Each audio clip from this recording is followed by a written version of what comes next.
नमस्कार। आज हम जो पाठ पढ़ने जा रहे हैं वो है रिश्तों की समझ। पिछले कालांश में जो हमने पढ़ा था उसमें था वंशानुगमन, आदतें और लक्षण। तो जैसा कि हमने पिछली कक्षा में पढ़ा था कि वंशानुगमन यानी पीढ़ी दर पीढ़ी लक्षणों का गमन। जैसे दादाजी के लक्षण पिताजी में, पिताजी के लक्षण हमारे अंदर आते हैं ना, वैसे ही नाना या नानी के लक्षण माँ में आते हैं और माँ के लक्षण पुनः हमारे अंदर भी आते हैं। तो ऐसे पीढ़ी दर पीढ़ी लक्षणों का जो गमन होता है उसको हम वंशानुगमन कहते हैं। और दूसरा जो हमने पढ़ा था वो है आदतें और लक्षण। देखो, हम कुछ आदतें हमारी ऐसी होती है जो हमारे परिवार के सदस्यों से मिलती जुलती होती है और कुछ आदतें ऐसी होती है जो सदस्यों से मिलती जुलती नहीं। जैसे मेरी किसी सहेली की राइटिंग मैंने देखी, वो अच्छा लिखती है तो मैंने उसको देखकर मैंने भी अपनी आदत सुधारी, तो वो लक्षण जो होते हैं वो वंशानुगत लक्षण नहीं आते। आज हम इसी टॉपिक पर वैसे बात करने वाले हैं। तो आज हम जो पढ़ने जा रहे हैं वो प्रथम पाठ में है वंशानुगत नियम। ठीक है, तो वंशानुगत नियम में आज हम जो पढ़ रहे हैं वो है लक्षण। वंशानुगत लक्षण कहाँ कहाँ से प्राप्त होते हैं। जैसे मेरी जो शक्ल है वो मेरे पिता से मिलती है, मेरी जो कुछ आदतें हैं वो मेरे दादाजी से मिलती है। लोग कहते हैं ना कि ये सीधा अपने पिताजी के जैसा है या इसकी जो आदतें हैं वो सीधी अपने दादाजी से मिलती है। तो ये जो हमारा जो ये मिलने का जो क्रम होता है, आदतें वगैरह मिलती है जो हमारी, वो सभी हमारे वंशानुगत लक्षण होते हैं। तो ये जो वंशानुगत लक्षण होते हैं ये हमें किन किन से प्राप्त होते हैं।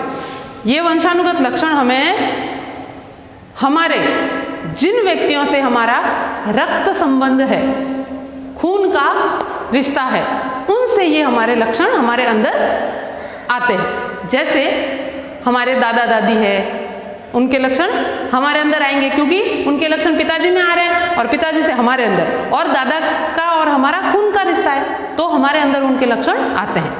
फिर है दूसरा है नाना नानी। नाना नानी यानी माता पिता, हमारी जो माता जी है उनके माता पिता है वो, तो हमारी माता जी में उनके लक्षण आए ना, तो हम हमारी माता जी की भी तो संतान है ना, तो उसी हिसाब से नाना नानी के लक्षण भी हमारे अंदर आते हैं। और तीसरा है हमारे खुद के माता पिता, तो हमारे जो माता पिता होते हैं उनके लक्षण भी हमारे अंदर आते हैं। तो प्रश्न बनता है कि ऐसा भी पूछ सकते हैं आपको कि आनुवंशिक लक्षण किसे कहते हैं, और ऐसा भी पूछ सकते हैं कि वंशानुगत लक्षण किसे कहते हैं। तो जब ये आता है तो उसमें आपको लिखना है कि वे सारे लक्षण जो हमें हमारे माता पिता, दादा दादी और नाना नानी इत्यादि से प्राप्त होते हैं वो सभी लक्षण वंशानुगत लक्षण कहलाते हैं। तो इसको आप अच्छे से एक बार याद कर लेना। अब जो हम पढ़ने जा रहे हैं वो है वंशानुगत के नियम। जो वंशानुगत के जो नियम थे, यानी ये वंशानुगत लक्षण कैसे हैं, किस प्रकार से प्राप्त हुए, इन सब के ऊपर एक वैज्ञानिक ने शोध किया, यानी उसकी खोज की। तो इनकी खोज किसने की, ऐसा प्रश्न बनता है कि वंशानुगत नियम जो है वो प्रतिपादित किसने किए। तो वंशानुगत नियम प्रतिपादित किए ग्रेगर जॉन मेंडल ने। तो आप सभी को बोलना है, क्या नाम है उनका, ग्रेगर जॉन मेंडल। क्या नाम है, देखिए ये अपनी किताब में इनकी फोटो आई हुई है। ठीक है, ये कौन है, ग्रेगर जॉन मेंडल। तो ये जो ग्रेगर जॉन मेंडल है ये एक गरीब निर्धन परिवार से हैं और निर्धन होने के कारण इतना पढ़ाई पर भी ध्यान नहीं दिया गया, तो उनके पिताजी ने उनको खेती के काम में लगा दिया, परंतु फिर भी वो बहुत पढ़ने में होशियार थे, तो उनके आचार्य जी ने उनको एक अच्छी स्कूल में दाखिला दिलवा दिया। फिर धीरे धीरे उनको एक पादरी का पद भी मिल गया। तो वहाँ पर उनको इस प्रकार की खोज के लिए कुछ काम दिया गया कि आप चूहों पर रिसर्च कीजिए। तो उनको ये काम अच्छा नहीं लगा, तो उन्होंने कुछ नया खोजा। तो उन्होंने कहा कि क्यों ना मैं मटर के पौधे पर ऐसा कुछ रिसर्च करूं, ऐसी कुछ। तो उन्होंने अपनी रिसर्च के लिए जो पौधा चुना उसका नाम है मटर का पौधा। ऐसा प्रश्न बनता है कि ग्रेगर जॉन मेंडल ने किस पौधे पर वंशानुगत के नियम प्रतिपादित किए या खोज की, ऐसा कुछ प्रश्न बनेगा। तो उसमें आपको सीधा सा नाम बताना है कि मटर के पौधे पर, ठीक है। तो ये जहाँ थे तो वहाँ उन्होंने 2 प्रकार के मटर के पौधे देखे, एक पर सफ़ेद फूल था, एक पर बैंगनी कलर का फूल था।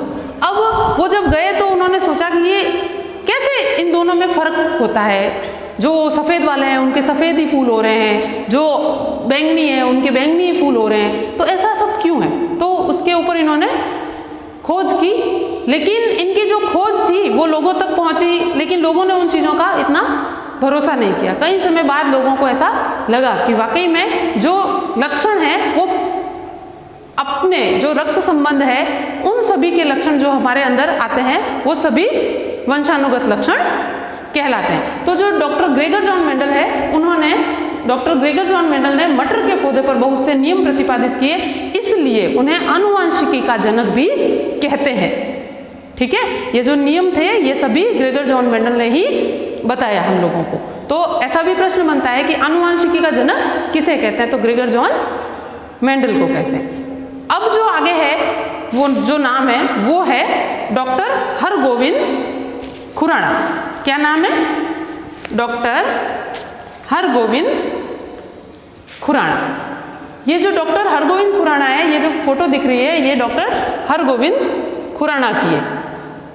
तो ये जो हरगोविंद खुराना है, इन्होंने वंशानुगत के नए गुणों के निर्धारण हेतु कई शोध पत्र लिखे थे। क्या किया था? इन्होंने कई शोध पत्र लिखे थे और उन शोध पत्रों में पत्रों को लिखा था। तो उसके बाद इन्हें नोबेल पुरस्कार से सम्मानित भी किया गया। तो ऐसा प्रश्न भी बनता है कि किससे व क्यों नोबेल पुरस्कार से सम्मानित किया गया? तो किसे? तो डॉक्टर हरगोविंद खुराना को। क्यों? तो उन्होंने वंशानुगत नए गुणों के निर्धारण हेतु कई शोध पत्र लिखे थे, इसके कारण उन्हें नोबेल पुरस्कार से सम्मानित किया गया। तो आज हमने जो पढ़ा है वो टॉपिक है वंशानुगत लक्षण, जिसे आनुवांशिक लक्षण भी कहते हैं। वो किससे प्राप्त होते हैं? तो माता पिता, दादा दादी, नाना नानी या हमारे रक्त संबंध है उनसे। परंतु ऐसा अगर हो जाता है कि वे कौन से लक्षण है जो वंशानुगत लक्षण नहीं है, तो वे सभी लक्षण जो हमें आसपास के वातावरण से प्राप्त होते हैं वो लक्षण वंशानुगत लक्षण नहीं है। जैसे मैंने किसी को देखकर मेरी राइटिंग को सुधारा, मैंने किसी को देखकर नृत्य सीखा, किसी को देखकर मैंने गाना गाना सीखा, ये सभी लक्षण हमारे आसपास के वातावरण से हमें प्राप्त होते हैं। चाहे उसमें हमारी अच्छाइयाँ या बुराइयाँ कुछ भी होगी, वो हमें हमारे वंशानुगत लक्षणों के अंदर वो नहीं आती है। दूसरा हमने जो पढ़ा कि वंशानुगत के नियम किसने प्रतिपादित किए? तो ग्रेगर जॉन मेंडल ने किए। किस पौधे पर किए? मटर के पौधे पर किए। आनुवंशिकी का जनक किसे कहते हैं? तो ग्रेगर जॉन मेंडल को कहते हैं। तीसरा जो है वो है हरगोविंद खुराना को। तो नोबेल पुरस्कार किसे दिया? हरगोविंद खुराना को। क्यों दिया? तो वंशानुगत के नए गुणों के निर्धारण हेतु उन्होंने कई शोध पत्र लिखे थे, इस कारण उन्हें नोबेल पुरस्कार से सम्मानित किया गया। तो इसको अच्छे से आप देख लेना और याद कर लेना। इति शुभम।